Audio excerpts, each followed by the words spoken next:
मंत्र कर्म की सामग्री और हवन विधि। जो ऐसा चाहता हो कि मैं महत्व प्राप्त करूं, वह उत्तरायण में शुक्ल पक्ष की पुण्य तिथि पर 12 दिन पयोवृत्ति होकर गूलर की लकड़ी के कंस अर्थात कटोरे या चम्मच में सर्वौषध फल तथा अन्य सामग्रियों को एकत्रित कर जहां हवन करना हो उस स्थान का परिसमूहन एवं परिलेपन कर अग्नि स्थापित करता है।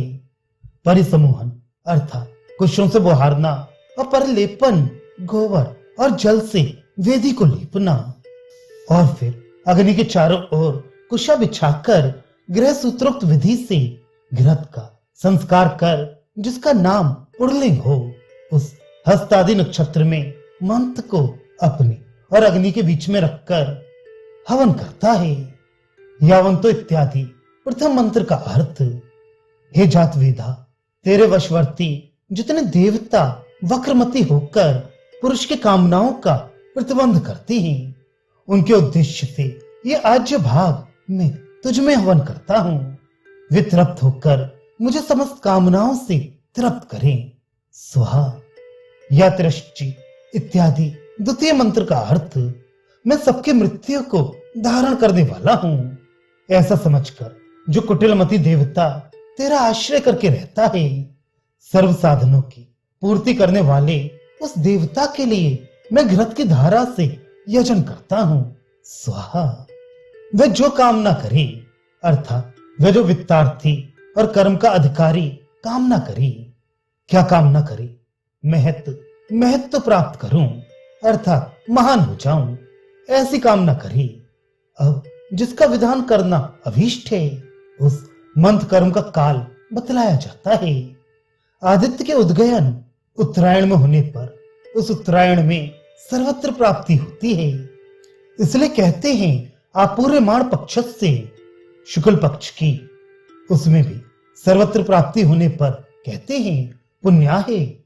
शुभ अर्थात अपने कर्म की सिद्धि करने वाले दिन पर द्वादशाहम जिस पुण्य अर्थात अनुकूल दिन पर कर्म करना चाहे उससे पूर्व पुण्य दिवस से ही आरंभ करके 12 दिन तक उपसदवती जो व्रत उपसदों में किया जाता है।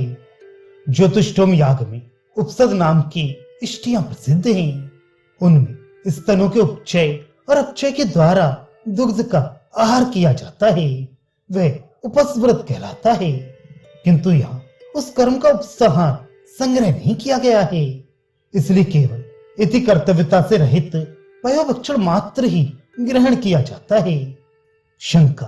किंतु यदि उपसद वृत्ति इस समस्त पद का उपसद रूप ही व्रत ऐसा विग्रह किया जाए तब तो सारा ही इति कर्तव्यता रूप कर्म ग्रहण किया जाना चाहिए। सो वह क्यों ग्रहण नहीं किया जाता? समाधान बतलाते हैं। मंत्र कर्म स्मार्थ होने के कारण यह मंत्र कर्म स्मार्थ है, अतः यह वैदिक उपसद व्रत का ग्रहण नहीं हो सकता। शंका। किंतु श्रुति विहित होकर भी यह स्मार्थ कैसे हो सकता है? समाधान। ये श्रुति स्मृति का अनुवाद करने वाली ही है। यदि इसे श्राद्ध माना जाएगा तो ज्योतिष्टोम कर्म के साथ इसका प्रकृति विकार भाव संबंध होगा। ऐसी स्थिति में विकारभूत कर्म में प्राकृत ज्योतिष्टोम कर्म के इति कर्तव्यता रूप धर्मों का ग्रहण करना आवश्यक होगा। किंतु यहाँ परिसमूहन परलेपन आदि का संबंध रहने के कारण यह श्राद्ध कर्म नहीं है, अतः इस कर्म का विधान अवस्थ अग्नि में ही होता है तथा इसमें समस्त आवृत इति कर्तव्यता स्मार्थ ही है। उपसदवृत्ति होकर अर्थात पयोवृत्ति होकर उदुम्बर वृक्ष में कंस या चमस में उस प्रकृत पात्र का ही ये विशेषण है। कंसाकार अथवा चमसाकार औदुम्बर पात्र में ही अर्थात विकल्प केवल आकार में ही है, औदुम्बर अर्थात गूलर का होने में नहीं। उसमें सर्वौषध संपूर्ण औषधियों के समूह को अर्थात यथा संभव और यथाशक्ति सभी औषधियों को लाकर उनमें ग्राम औषधियों में से तो आगे बताई जाने वाली व्रीहि यव आदि 10 औषधियां तो अवश्य लेनी चाहिए। अधिक लेने में तो कोई दोष है नहीं, तथा यथासंभव और यथाशक्ति ग्राम्य फल भी लाकर। मूल में इति शब्द समस्त सामग्री का संग्रह प्रदर्शित करने के लिए है। तात्पर्य है कि और भी जो संग्रह करने योग्य वस्तु हो उसका संग्रह करके। इसका क्रम ग्रह सूत्रों में देखना चाहिए। परिसमूहन और परिलेपन ये भूमि के संस्कार हैं।